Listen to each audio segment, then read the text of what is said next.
Who or what were the Barrow Wights in J.R.R. Tolkien's Lord of the Rings? Tolkien Trivia is a series where I talk about odd little things that come up in his books, and just try to explore them a bit and answer questions about them.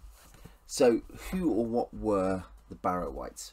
Basically, these are creatures that attack the Hobbits as they're travelling through the Barrow Downs. They've left Tom Bombadil's house, they're heading north towards Bree, and they end up being captured, or rather at least 3 of them end up being captured by Barrow Wights, Merry, Pippin and Sam.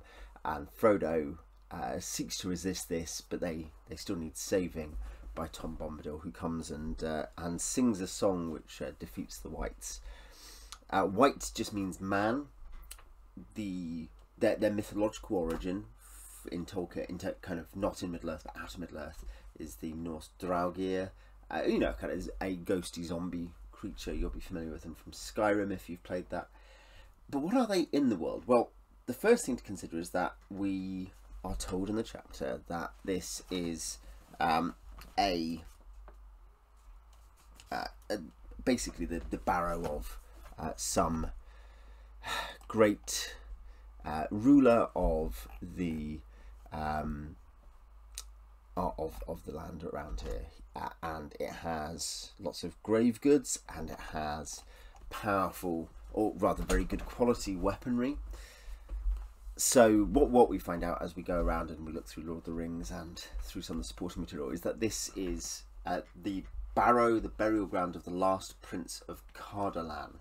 So Cardolan is a kingdom at that point, or a princedom, or whatever you want to think of it as, and it's one of 3 that the northern Mannish kingdom breaks into. So you've got Gondor in the south, and you've got Arnor in the north, and this splits into 3 after the death of Arvedui, the last king, who has a shipwreck in the north.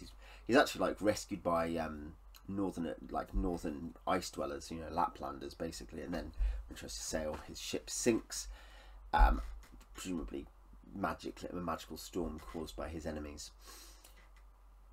And then it splits into 3, and Aragorn's family, they end up being first the kings of Arthedain, and then the chieftains of the Dunedain. They're the descendants from that line, but the other 2 kingdoms are not ruled by descendants of the royal line, and one of them, Rhodor, falls to evil. It's always had far fewer of the Dunedain, which is the men from the west, basically the men from Numenor, from Atlantis, who come over and settle in Middle Earth, and it falls, and Cardolan falls, and Arthedain falls eventually too, and then there is just the Dunedain kind of patrolling the ranges of the north under Aragorn's family, patrolling the north and protecting the few civilized inhabitants, like in Bree or the Shire. So Cardolan is a royal. It's a kingdom in the southern part of that, and the Barrow Downs are their burial grounds. So, is it the last prince of Cardolan? Well, Merry has a dream while he is asleep, magically chilled in the barrow, that he and his companions are attacked by night and he's killed by a spear thrust. And there's some sense that he's the leader of these guys. And so you're like, okay, well, so he's having a dream of the last prince of Cardolan. So, is it? Well, no, actually it's not.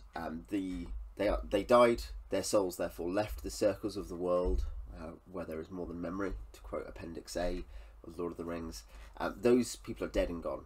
And insofar as they were fighting on the side of good, as that happened, Cardolan was fighting alongside Arthedain against the Witch King of Angmar, the leader of the Ringwraiths.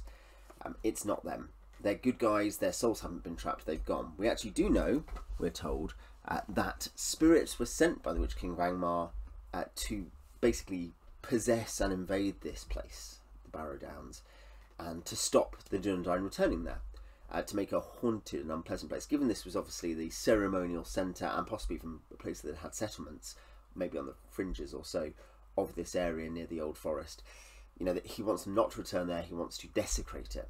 So he sends spirits, and these spirits possess the bones and mimic, if you like, the corpses, and that's why they have the power of being able to chill the hobbits, because they're not natural, they are not humans, they are something, well, at least in that their form there, they are something else. So again, what are they? well, one thing to say, by the way, is that of course we see this is the place where some of these treasures are pretty sacred, important stuff that comes out of the barrows. The dags of Westerness that the three hobbits, Merry, Pippin, and Sam use, are obviously very. Even though they are not magical, they still cause fear and are of great quality. These are sacred places defiled by evil spirits.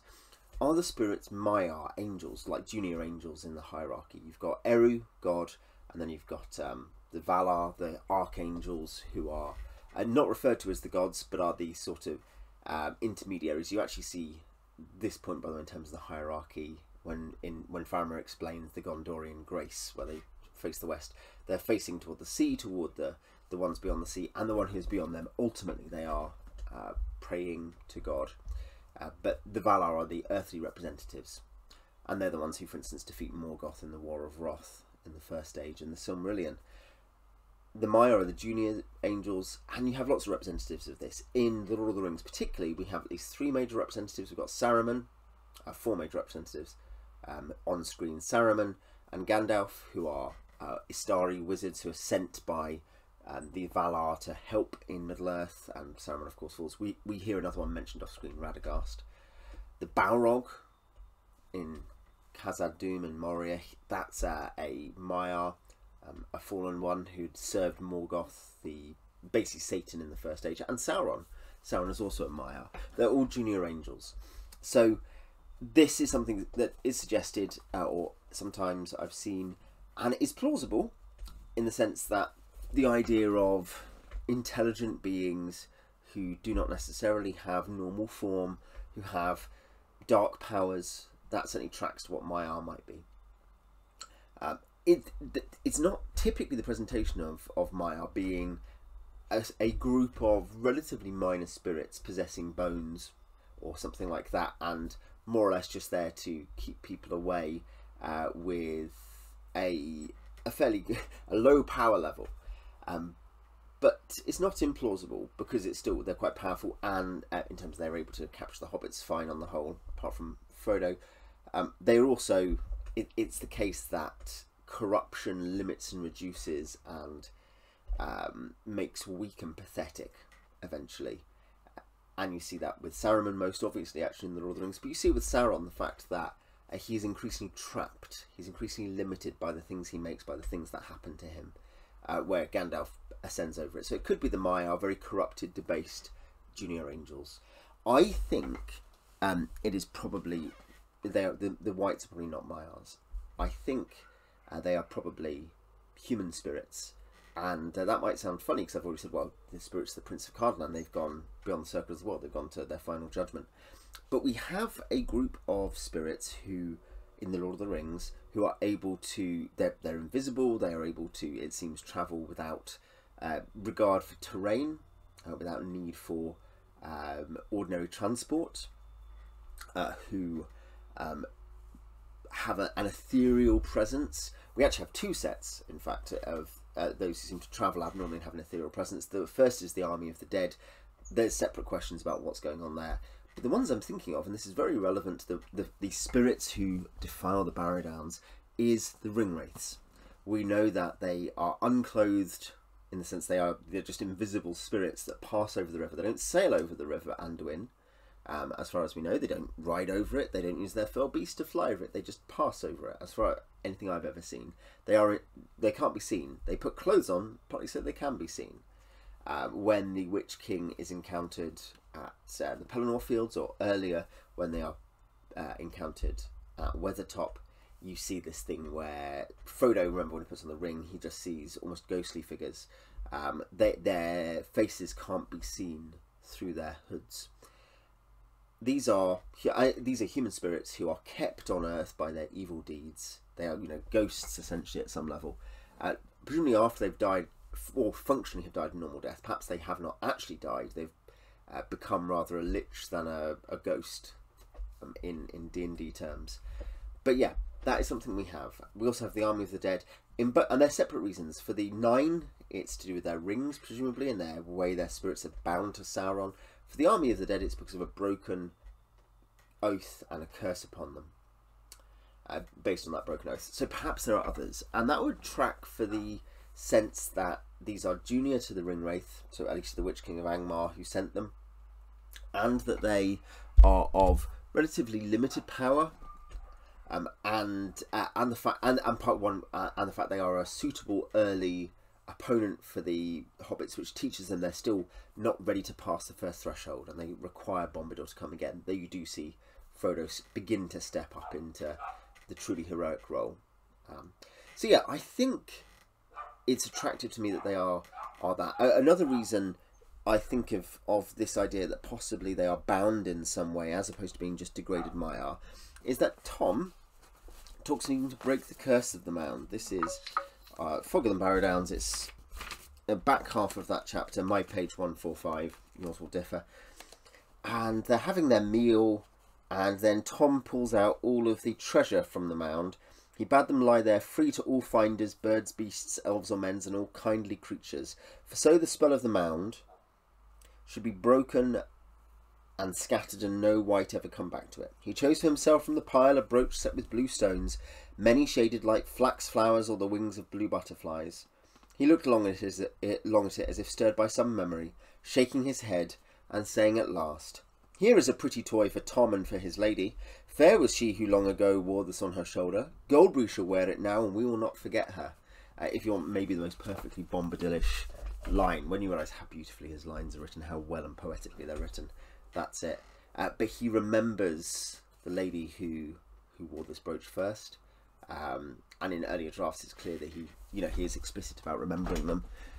This is him taking presumably a princess of Cardland's brooch as a keepsake, not just as he calls it a toy, but it's actually more than that. It's not just a toy, it's not just a gift for Goldberry, but it is Tom declaring, I guess, the value of memory and the importance of life over the corruption and the desolation and desecration that's happened.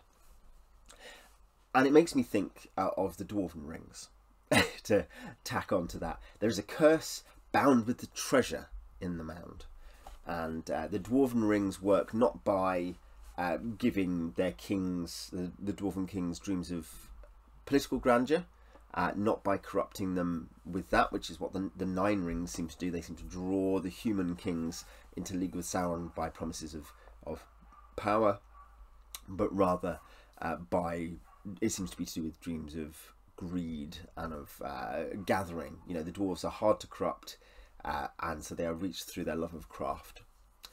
And though it's not the same thing, the point is that's the thing where that's a magical effect via the Seven. And I think you're probably looking at something similar with the treasure in the mound, that there is something that the spirits are bound to this collection of treasure. Perhaps they are greedy spirits. They've been sent out to a place where there's a great amount of treasure, and that is their phylactery, essentially. But yeah, that is my theory, and it's not the only one out there, but I think it's something which matches up with the details fairly well. It is...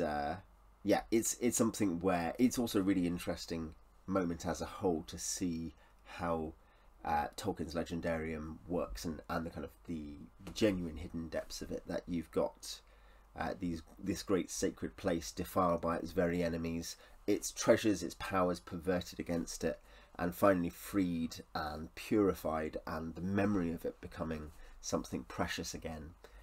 To Tom, at least, at the end of that story. But yeah, that's my theory. You tell me yours in the comments, and I guess any other Tolkien trivia questions you want answered, stick in the comments as well. Till next time.